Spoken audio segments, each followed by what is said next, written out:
Okra water, బెండకాయని రాత్రంతా కూడా వాటర్లో సోక్ చేసి పొద్దున్న నీళ్లు తాగడం అనేది ఈ మధ్యకాలంలో చాలా మందిని చూస్తున్నాం. ఎప్పుడైతే బెండకాయని ఓవర్ నైట్ మనం కట్ చేసి నీళ్ళల్లో సోక్ చేసామో నీళ్ళలోకి జిగురు ఊరుతుంది.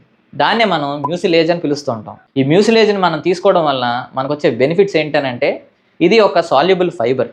దీనివలన మనలో ఎవరికైనా మలబద్ధకం ఉంటున్నా, గట్ రిలేటెడ్ ఇష్యూస్ ఉంటున్నా, మెటబాలిక్ ఇష్యూస్ ఉంటున్నా ఫైబర్ కంటెంట్గా బాడీకి వెళ్తుంది కాబట్టి వీటి నుంచి ఈజీగా సొల్యూట్ అవ్వడానికి ఛాన్సెస్ ఉంటాయి. మీలో ఎవరైనా షుగర్ పేషెంట్స్ అయి ఉండి ఎంటీ స్టమక్లో ఈ వాటర్ని తీసుకోగలిగితే ఖచ్చితంగా మన బ్లడ్ షుగర్ లెవెల్స్ కొంత మేనేజ్ అవ్వడానికి ఛాన్సెస్ ఉంటాయి.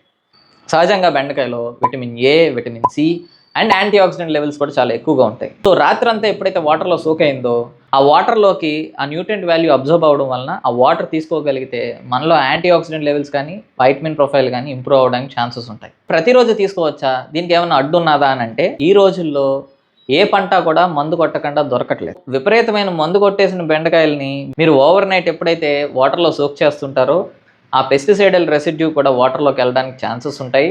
మీకు బెండకాయ దొరుకుతున్నా కూడా ఎక్కడి నుంచి వస్తుంది అన్నది చూసుకోవాలి. రెండోది, ప్రతి పచ్చి కాయగూరలని కూడా ఆక్సిలేట్ అనే కాంపోనెంట్ ఉంటుంది. పచ్చి కాయగూరలను ఎప్పుడైతే రెగ్యులర్గా ఇలా సోక్ చేసుకుని తీసుకోవడమో, పచ్చిగా తినడానికి ట్రై చేయడమో, జ్యూసులు తాగడానికి ట్రై చేస్తున్నామో, రోజు ఇదే పనిగా పెట్టుకోవడం వలన కిడ్నీలో స్టోన్స్ ఫామ్ అవ్వడానికి ఛాన్సెస్ ఉంటాయి.